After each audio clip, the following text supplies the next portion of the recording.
ka dito. Hello mga langga. Ayan, i-flex ko sa inyo ang lion's head. O, ayan, napakaganda. Personal. Narinig ko lagi ito mga langga noon pa, pero didma lang.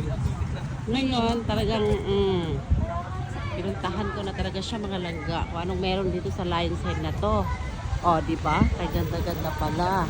Wala lang, parang ano lang siya. Akala ko talaga yung totoong lion na nilagay dyan na, alam niyo na, ang ibig sabihin. Ayan ang itsura ng lion's head. O, di ba? Mga langga. O, talaga lang layon na layon. O, ayan, ang paa niya. Yan ang paa niya, ngipin niya, pangil niya. O, ang lalaki ng kuko. O, ang laki ng mukha. Ganyan ang itsura.